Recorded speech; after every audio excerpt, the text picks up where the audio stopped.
guys, so back again, Sunday morning here. First thing we're gonna do today is unbox the Android devices. So I got them on Thursday.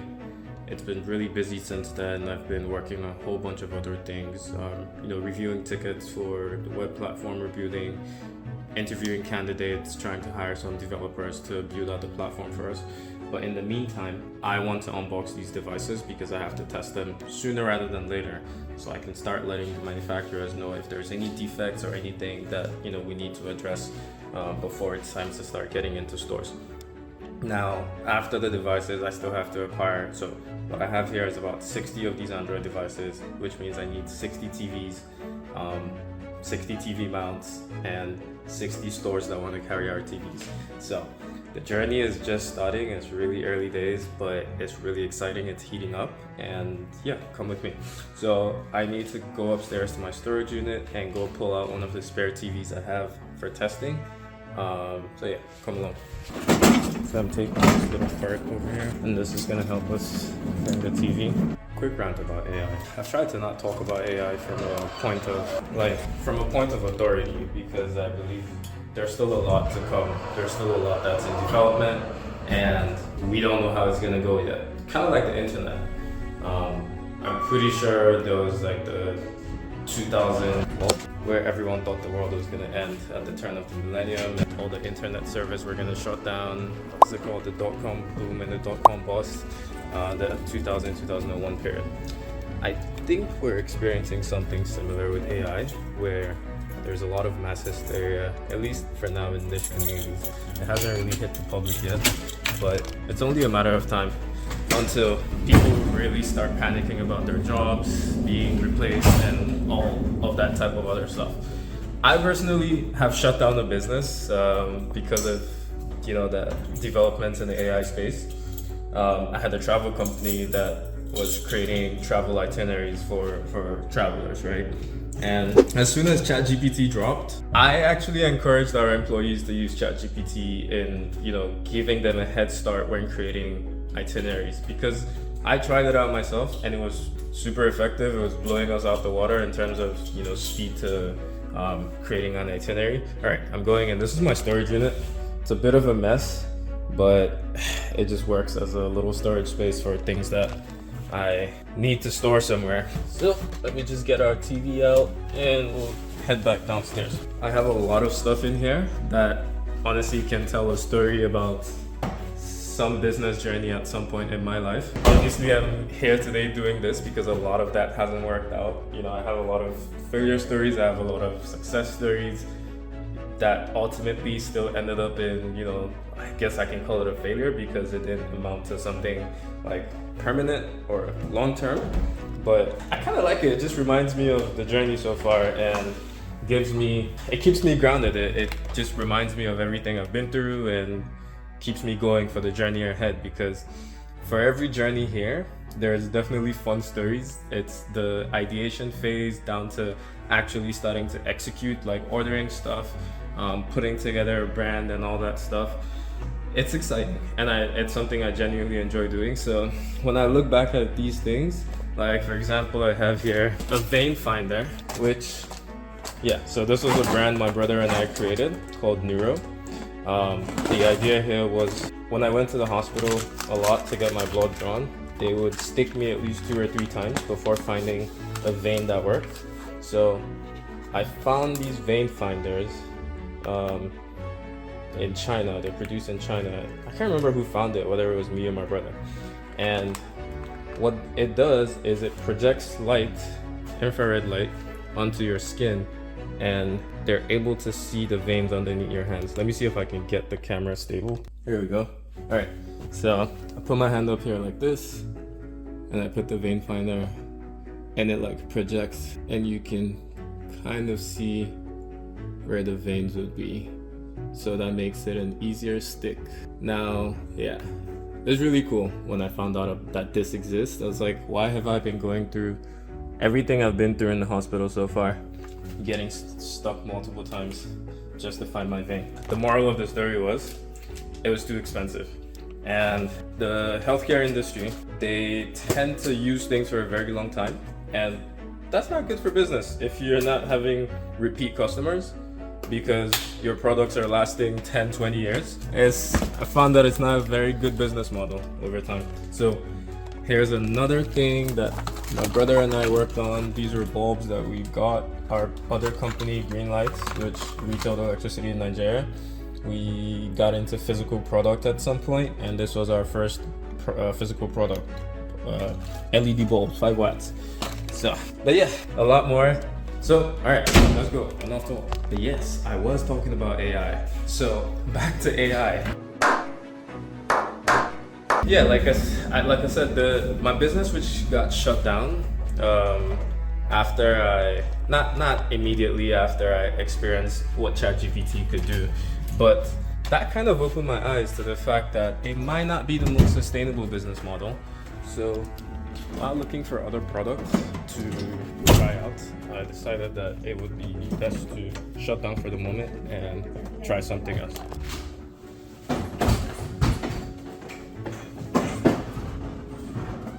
So back to my AI rant. I think it's one thing to be overwhelmed by the future, being controlled by AI and AI doing everything for us. But there's been a lot of lifestyle shifting technologies and developments over the entire existence of humanity. So many things have changed our lives, made it completely different than what we knew before. But we've persevered, we've survived. People have still made money, people have still, disrupted life as we know it on Earth in different ways after every new one comes out. The internet was a big disruption, mobile phones, big disruption, work from home, big disruption, but we adapted, we keep adapting. So I think it will be detrimental for mass hysteria to stop people from actually pursuing the things they want to pursue because they're scared of a future disrupted by AI. So that's my spiel. Personally, before I go into any new businesses today, I try to think about what the future will look like with AI in regards to that business. For example, rental properties. AI is not going to change that so much. Maybe it's going to help you manage your business better. Maybe it would help you do better copywriting. But would it stop people from renting your property? Is it going to buy properties in place of you? No, you're still going to have to buy the you're still going to have to go to the bank, you're still going to have to do all the things, you're still going to have to do inspections, you're still going to have to do marketing. So the rental space is safe. And yeah, you can look at other spaces like that that are probably safe from AI. But then there are spaces that are absolutely at risk. So watch out for those. All right, let's get back to this. All right, guys, so we have our TV hooked up, my favorite piece of art hanging on the wall. And yeah, it's the armchair CEO. Our next step is to do the unboxing. You guys ready for that? Let's go. So this particular one, I'm not sure how many are in here, but there's only one way to find out, right? Okay, we're stacked. It's pretty good packaging. They added some weight absorption to prevent the boxes from squishing each other, so they added some padding. I like that. So this device, it's 2 gigabytes RAM, 16 gigabytes ROM, so enough memory to stream stuff for a long time. We don't have to worry about it lagging, at least on paper, but practice is usually different than theory, guys. So we have to test this out and make sure that everything they've told us it's gonna do, it can actually do. So let's see. We have our first one. This is our pilot model. Woo! All right, let's go. I'll pop out the HDMI. Actually, I don't need this one because it can plug straight into the TV, so I'm just gonna skip popping this open. Oh, it has an infrared.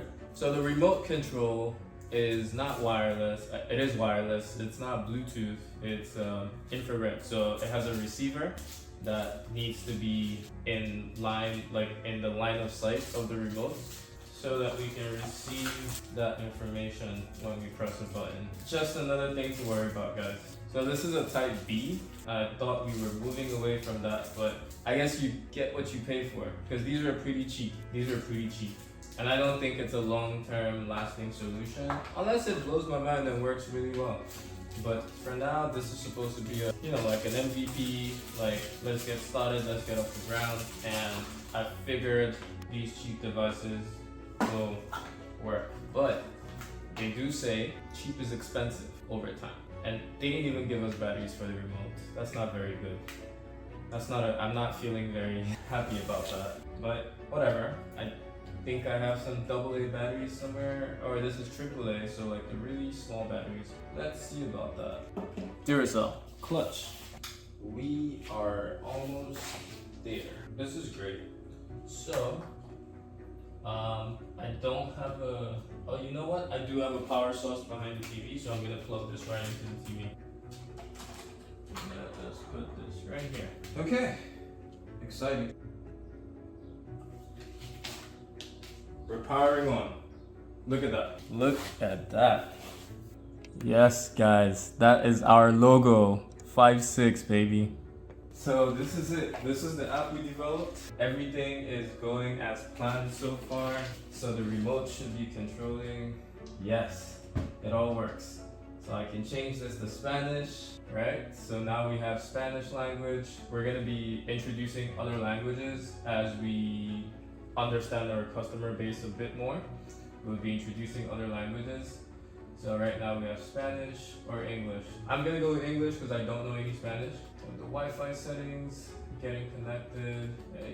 I don't see my network here, which is a bit of a concern. Oh, there you go. I see some networks now. I guess it just took a while. There you go, that's my Wi-Fi network. We're in business, baby. You guys, no one, close your eyes. Don't look at my password. We're connecting, taking a while. Connected successfully, baby. All right, so what comes next? Okay, so next up, now that we connected the Wi-Fi, I'm gonna move on to the next thing, which is pairing our screen. Oh, no, I said that wrong. So the next thing is setting a pin for the device. In case I ever needed to change anything, like pair it to a different account, I'll type in the pin and it would remember that pin so that I can change whatever account I'm paired to. All right, so you just have to type in the pin twice to confirm it and boom, submit. But I'm gonna have to test this again. I feel like that was a little buggy, but yeah, we're gonna be testing that again. Now, this screen is casting from the web. It's a web view. So in order to update this screen, all that needs to be done is to do it from the website. So even though it's not perfect right now, the orientation is a little off, it will be fixed from our web platform. So our devs are currently working on this portion, and that should be looking different and a little more perfect in a couple of days. Here we go. So now what I need to do is pair my account to this device. I'm gonna scan the QR code. Perfect. So scanning the QR code, logging into my account, creating a new store. The name of my store is gonna be test 123. My address will be 123 Test Lane. City will be Testing Town. State will be Test State. My zip code will be 0001. Category, I'm gonna put in barbershops because we have a lot of that's where we have our ads currently set up for. So we don't have ads set up for other store types yet, so I'm gonna pick barbershops because that's what we're using to test. And there we go, voila. So this is gonna be it. This is our digital signage solution. We're gonna have these running in stores, and now we just test to see how long it can run for before any errors, before we need to reboot it. Hopefully we don't need to do that, but this is why we test, okay? Thanks for joining me, guys. I will see you guys on my next recording, and yeah, stay ready.